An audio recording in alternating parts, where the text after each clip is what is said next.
In this video, I will tell you about the ketogenic diet, what it is, and whether it can help you lose weight without health problems. Before we delve into this topic, let's start with the basics. My name is Vlad, and you are on my channel, VIZ Nutrition. Let's get started. There are three main groups of nutrients in the foods you consume every day: well-known proteins, fats, and carbohydrates.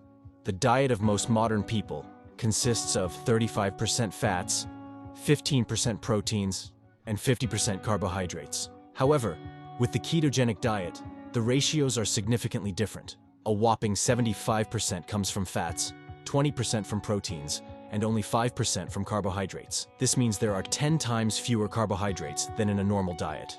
The keto diet is quite restrictive and includes foods such as meat, cheeses, oils, and non-starchy vegetables, excluding products such as bread, various flour and pasta products, potatoes, and other starchy vegetables.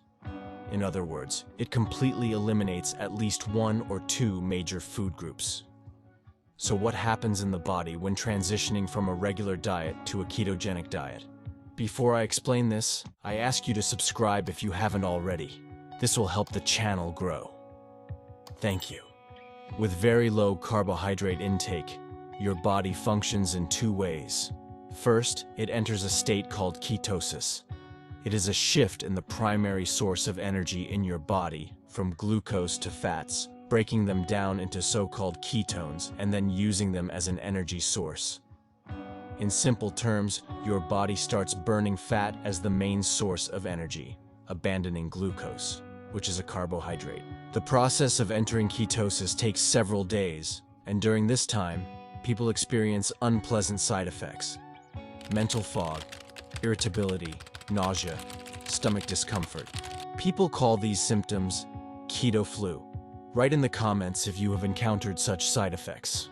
The second process your body uses to obtain energy is gluconeogenesis, the creation of glucose from protein by the body, as not all cells can function solely on fats. So theoretically, for survival, you don't need to consume carbohydrates as long as you get enough fats and proteins. The ketogenic diet was initially used to treat epilepsy in children. It has also shown its potential in treating other neurological conditions, such as multiple sclerosis, Parkinson's disease, and Alzheimer's disease. As for some chronic diseases, the keto diet does help with type 2 diabetes, reducing insulin sensitivity issues and high blood sugar levels. It has also shown some potential in fighting cancer. However, research is still ongoing, so it's too early to speak conclusively about its specific benefits in preventing oncological diseases. A few years ago, the ketogenic diet suddenly started being used for entirely different purposes than it was intended for. Everyone around social media started losing weight on this diet. How did keto become so popular? The first reason is the rapid weight loss, especially at the beginning of the diet. This is explained by the fact that glycogen, which represents the body's carbohydrate reserves, is bound with water. So when you deplete glycogen stores due to lack of carbohydrates in the diet, you lose a lot of water weight, not fat weight. However, one of the advantages of the keto diet is that it tends to reduce the level of the hunger hormone, ghrelin. Many people following the keto diet report feeling less hungry compared to other types of restrictive diets, as fats are very satiating. Some people believe that the ketogenic diet is beneficial for the brain, but at the moment, there is no definitive positive answer to this, as research in this area is not yet complete. Some people say they feel more focused while on keto.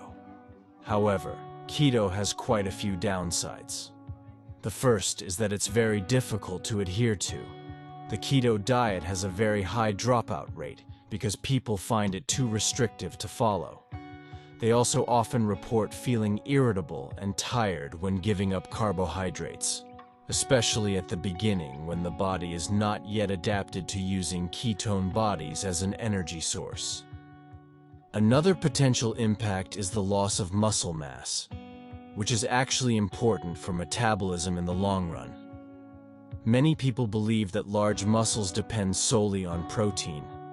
which is not entirely accurate. When you consume carbohydrates, there is an insulin spike, which is key for allowing amino acids from protein to enter the muscles and contribute to their growth. Without carbohydrates, there is no insulin response and muscular growth. I have a separate video about insulin. You can find it in the references.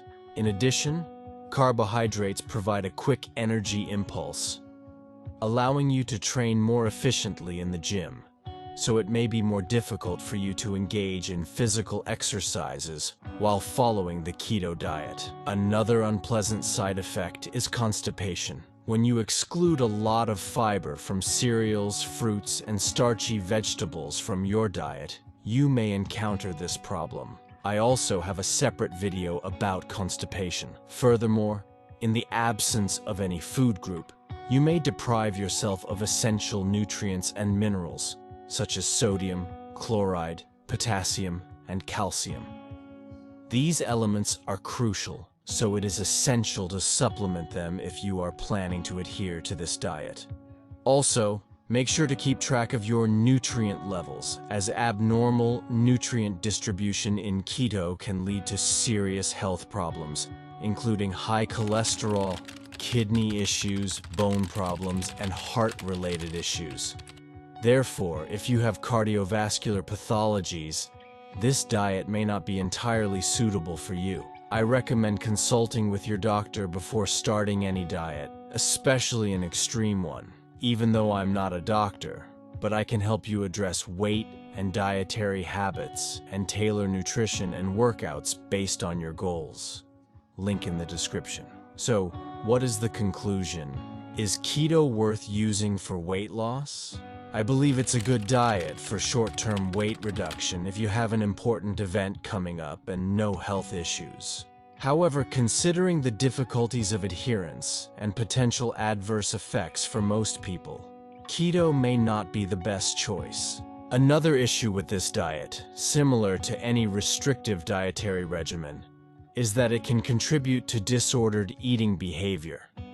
Restriction, monitoring, and obsessive attention to food are not always healthy and can lead to psychological problems. Enjoying a variety of foods in moderation, including carbohydrates, is key, and the best diet for you is one that you can adhere to long-term and meets your unique needs. Above all, food should bring pleasure. It shouldn't evoke fear, and if any diet diminishes your enjoyment, then it's not what you need. Subscribe to the channel so you don't miss the upcoming videos. Bye.